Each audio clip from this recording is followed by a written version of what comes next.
Hey everybody, welcome back to my channel where we talk about Russian grammar, Russian vocabulary, Russian pronunciation, and everything that has to do with Russia and living in Russia. I make most of these videos so that I can help my mom learn Russian, so I call these videos Russian for Mom. But if you're not a mom, that's okay. You can still watch them and get some value out of them too. In today's video, we're going to be talking about the word есть and the phrase «У тебя есть?». Before we start this lesson, Mom, I need to remind you, if you haven't subscribed to my YouTube channel, click the button down below and click on that bell so you get notified when new videos come out. Now, the word есть has a few different meanings. One of these meanings is to eat. And we can hear the word used with this meaning in phrases like будешь есть, meaning will you eat or are you going to eat?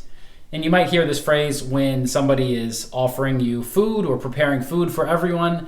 They'll say, Chris, будешь есть? Now, they might also ask you, будешь кушать? And кушать also means to eat. So the verb есть is used sometimes and кушать is used probably more often. Now, another meaning of the verb есть is just to be. Я есть, I am. Я есть Chris. I am Chris.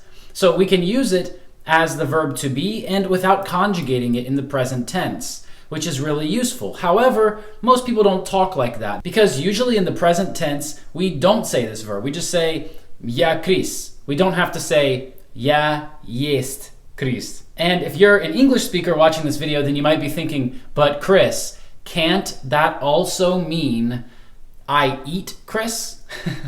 No, it doesn't mean that, and it doesn't sound like that at all because of the context. It's clear that we're using it as the verb to be, not the verb to eat. And if we used it as the verb to eat, then we would need to conjugate it, and we would need to change the case of the word Chris. So talking about the verb есть, meaning to be, we could also compare it to some other verbs that also mean to be, like the verb быть, or the verb являться. All three of these verbs mean to be, and they're used in different cases, different situations. But remember that in the present tense in Russian, we usually omit the verb to be. We don't say it. Now, another way that we use the word есть is in the phrase «У тебя есть?», which is a question.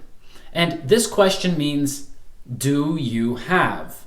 So I can ask you, «У тебя есть машина?» «У тебя есть дом?»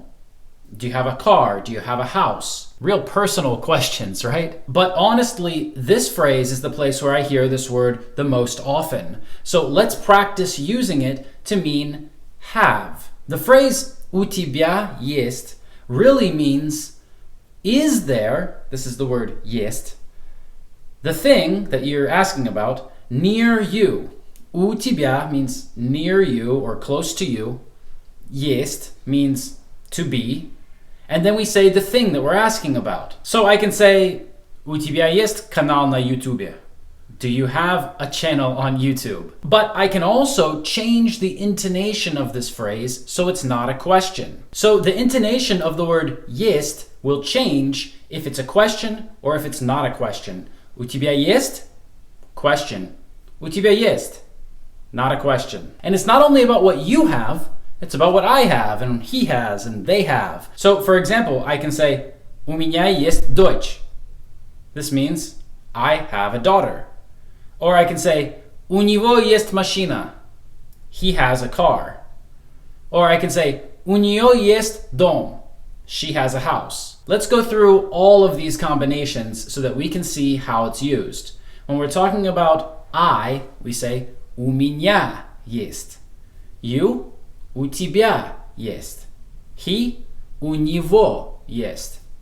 She, «У нее есть». It, «У него есть». Yeah, this one is the same as he. We, «У нас есть». You all, «У вас есть».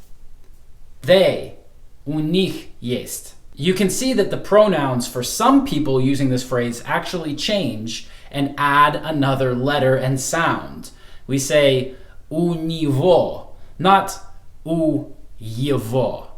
because we have two vowel sounds and we need another sound in the middle so that we understand that these words are separated. That's why some of these words have this special in sound, like у него, у неё, and у них. Now, this is Russian, and Russian is great because you can move the words. So we don't only have to say у тебя есть машина, we could also say есть у тебя машина.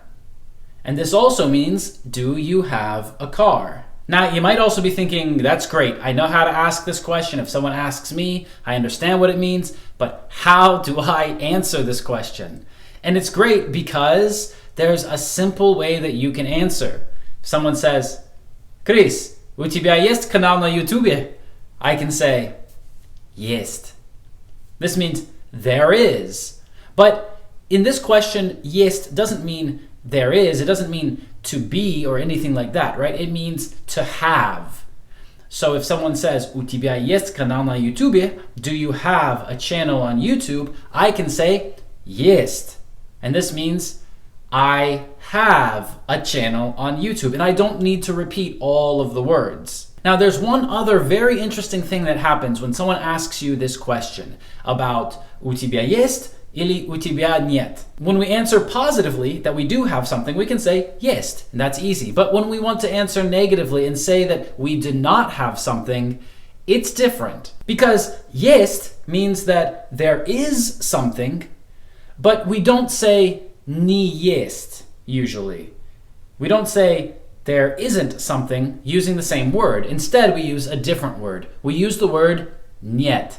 That's right. You thought the word nyet only meant no, but it actually also means there is not or there are not. And in conversational Russian, you'll often hear speakers say нету. This is a conversational version of the word nyet used to mean that there is not something or there are not some things. So if someone asks you, у тебя есть канал на YouTube? And you don't have one, you can say нет. Or you can say нету. Or you can say нет у меня канала на YouTube. And this means I don't have a channel on YouTube. Now be careful, because when you use nyet to mean there is not, then you need to change the noun after it, the word after it. It needs to go to the genitive case. And that means that the word канал will change to канала. You can think of it like of that thing. So there is not of that thing. Нет этого чего-то. У меня нет. У меня нету. So, thank you so much for watching this video. I hope you liked it. Mom, I hope you learned something. And if you did like it, make sure you press like, press subscribe, leave a comment down below, and let me know what other videos you would like me to make. If you'd like to learn more Russian and you have questions for me, then you can click the link under this video to book a consultation. Thanks for watching, and I will see you in the next one. Пока-пока.